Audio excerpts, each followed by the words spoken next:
കിഴക്കൻ രാജ്യങ്ങളിൽ താമസിച്ചിരുന്ന 3 ജ്ഞാനിമാർ, പേർഷ്യയിൽ നിന്നുമുള്ള മെൽക്കിയോർ, ഏഷ്യയിൽ നിന്നുമുള്ള ഗ്യാസ്പർ, എത്യോപ്യയിൽ നിന്നുമുള്ള ബെൽതാസർ, ആകാശ നിരീക്ഷണത്തിൽ പ്രാവീണ്യമുള്ള ജ്യോതിശാസ്ത്രജ്ഞന്മാർ ആയിരുന്നു. അവർ നക്ഷത്രങ്ങളെക്കുറിച്ച് പഠിക്കുകയും അതിലൂടെ വരുന്ന കാലങ്ങളിലെ അത്ഭുതങ്ങൾ പ്രവചിക്കുകയും ചെയ്തിരുന്നു.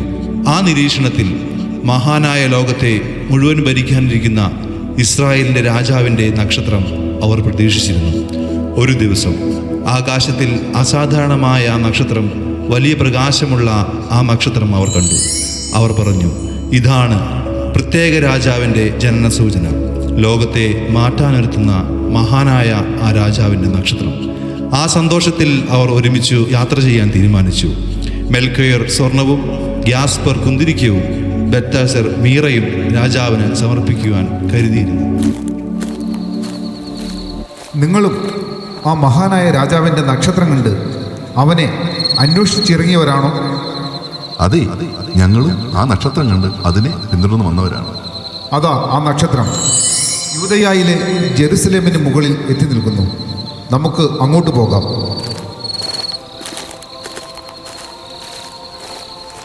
അതാ മഹാനായ ഹെറോദസ് രാജാവിന്റെ കൊട്ടാരം.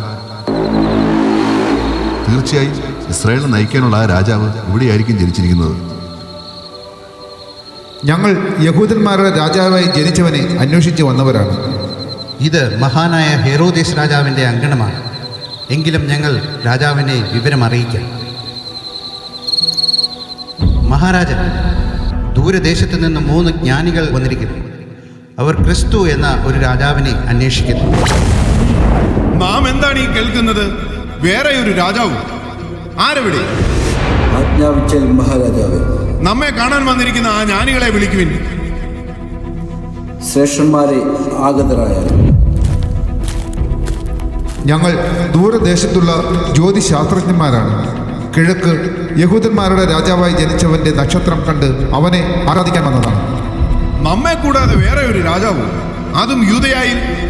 കൊട്ടാരത്തിലെ പണ്ഡിതരെ വിളിക്കുവിൻ. ആജ്ഞ പോലെ. മഹാനായ മന്ത്രി, ഏതാണ് ഈ ക്രിസ്തു എന്ന് വിളിക്കുന്ന രാജാവ്? എവിടെയാണ് ജനിക്കുന്നത്? അതേ രാജാവേ, പ്രവാചകൻ ഇങ്ങനെ പറഞ്ഞിരിക്കുന്നു, യൂദായിലെ ബെത്ലഹേമേ, നീ യൂദായിലെ പ്രമുഖ നഗരങ്ങളിൽ ഒട്ടും താഴെയല്ല. എൻ്റെ ജനമായ ഇസ്രായേലിനെ നയിക്കാനുള്ളവൻ നിന്നിൽ നിന്നും ഉത്ഭവിക്കും. ആ നക്ഷത്രം എപ്പോൾ, എവിടെയാണ് പ്രത്യക്ഷപ്പെട്ടത്? നിങ്ങൾ ബേത്ലഹേമിൽ പോയി ശിശുവിനെ കണ്ടു കഴിയുമ്പോൾ എന്നെയും അറിയിക്കുക. ഞാനും അവനെ ആരാധിക്കേണ്ടതിനാണ്.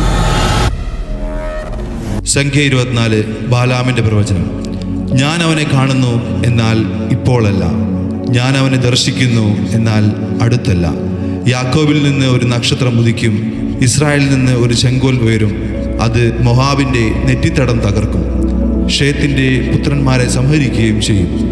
ഏദോം അന്യാധീനമാകും, ശത്രുവായ സെയ്റും. ഇസ്രായേലോ സുധീരം മുന്നേറും. ഭരണം നടത്താനുള്ളവൻ യാക്കോബിൽ നിന്ന് വരും.